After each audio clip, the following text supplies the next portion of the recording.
Saudara-saudari, marilah kita mendengarkan renungan dengan judul Yang Menajiskan Orang, yang berdasarkan pada Injil Matius bab 15 ayat 10 dan 11. Lalu Yesus memanggil orang banyak dan berkata kepada mereka, "Dengar dan camkanlah. Bukannya masuk ke dalam mulut yang menajiskan orang, melainkan yang keluar dari mulut itulah yang menajiskan orang." Dalam nama Bapa dan Putra dan Roh Kudus. Amin. Saudara-saudari terkasih dalam nama Tuhan Yesus Kristus. Pada suatu hari saya mendengarkan diskusi atau lebih tepat percakapan dua orang bapak. Yang satu Kristen Protestan, yang lain orang Katolik. Orang Katolik ini kebetulan seorang perokok, yang lain tidak.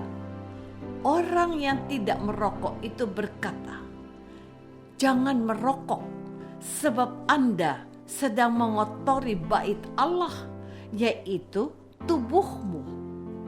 Yang ditegur itu agak terkejut, lalu menjawab, "Kok kamu repot dengan urusan saya? Saya mau merokok atau tidak, itu bukan urusan Anda. Itu tidak baik untuk kesehatan Anda," kata orang yang tidak merokok. Orang Katolik itu menjawab, "Itu jawaban yang lebih masuk akal, teman. Kalau Anda beritahu seperti ini, terima kasih. Saya akan coba berhenti merokok dalam waktu dekat ini. Tapi jangan bilang saya sedang mengotorin bait Allah." Begitulah percakapan yang terekam olehku. Ada pro dan kontra tentang apa-apa yang boleh dimakan atau diminum di tengah masyarakat kita. Ada yang mengatakan beberapa makanan najis atau tidak halal. Bahkan itu sudah tercantum dalam kitab Perjanjian Lama sebelum kedatangan Yesus. Saudara-saudari terkasih, yang menjadi pertanyaan kita, apakah dengan firman Yesus ini, "Dengar dan camkanlah," bukannya masuk ke dalam mulut yang menajiskan orang, melainkan yang keluar dari mulut itulah yang menajiskan orang. Tuhan Yesus membatalkan ajaran dalam kitab Taurat Musa. Apa yang diajarkan di situ adalah ajaran adat istiadat nenek moyang mereka. Tuhan Yesus mau mengoreksi, karena semua yang diciptakan oleh Allah itu dilihat Allah adalah baik.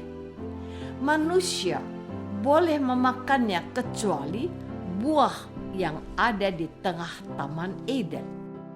Karena manusia pertama melanggar perintah Tuhan, mereka jatuh dalam dosa.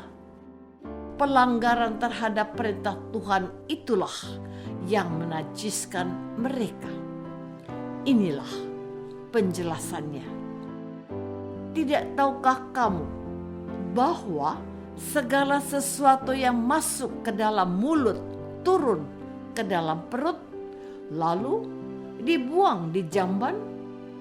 Tetapi apa yang keluar dari mulut orang berasal dari hati dan menajiskan orang. Apakah yang dimaksudkan oleh Tuhan Yesus sesungguhnya? Saudara-saudari terkasih, Tuhan Yesus menjelaskan perkataannya itu begini. Karena dari hati timbul segala pikiran jahat, pembunuhan, perzinahan, percabulan, pencurian, sumpah palsu, dan hujat. Itulah yang menajiskan orang. Coba perhatikan yang baru dikatakan Tuhan Yesus ini. Bukankah itu sebuah rangkuman padat dari ke-10 perintah Allah yang tidak boleh dilanggar? Jadi, yang menajiskan orang itu sesungguhnya adalah pikiran dan perbuatan jahat yang melanggar kehendak Tuhan karena menginginkan nafsu kemanusiaannya. Saya mau memastikan dan menegaskan kepadamu, tidak ada makanan atau minuman yang sehat dan baik yang dapat menajiskan orang. Bahwa ada sejumlah makanan dan minuman yang bisa merusak kesehatanmu, jauhkanlah itu. Rokok, minuman keras, narkoba dan turunannya, jauhkanlah itu dari kehidupan kita. Betul, setiap orang memiliki hak untuk memenuhi keinginannya, tetapi keinginan yang banyak itu tidak dapat dipenuhi, bahkan dapat membunuhnya.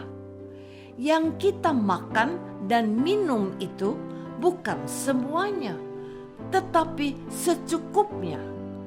Kita butuh makan dan minum, tapi tidak semua keinginan harus dituruti karena belum tentu itu dibutuhkan oleh tubuh kita.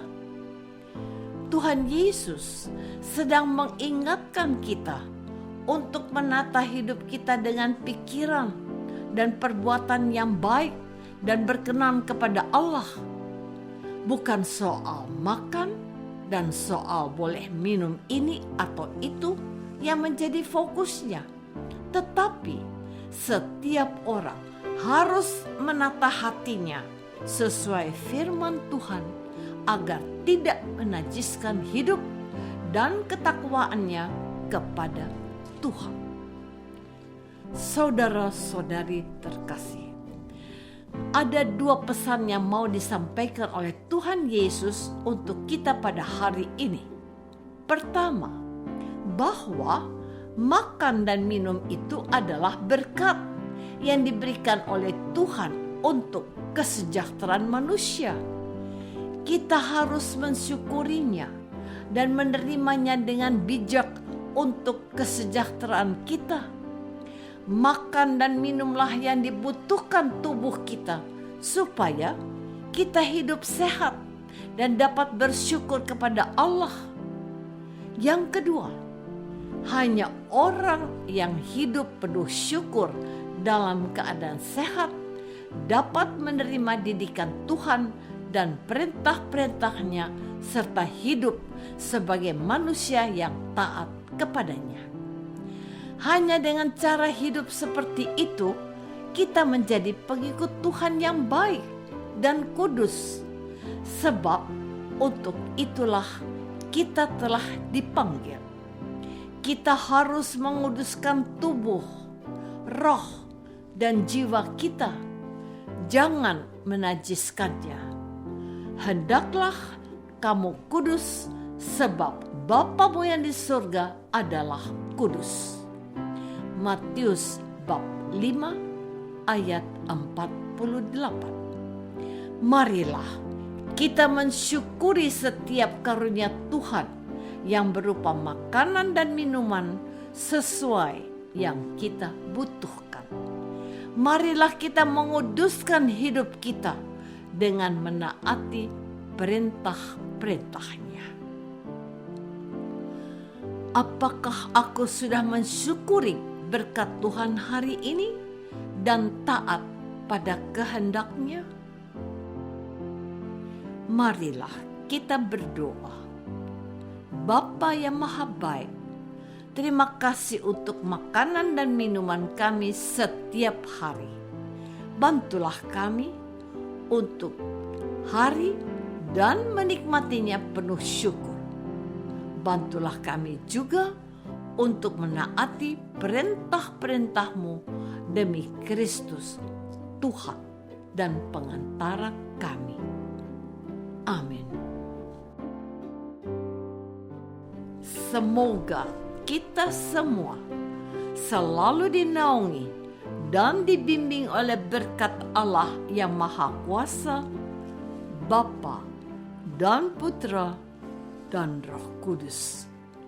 Amin.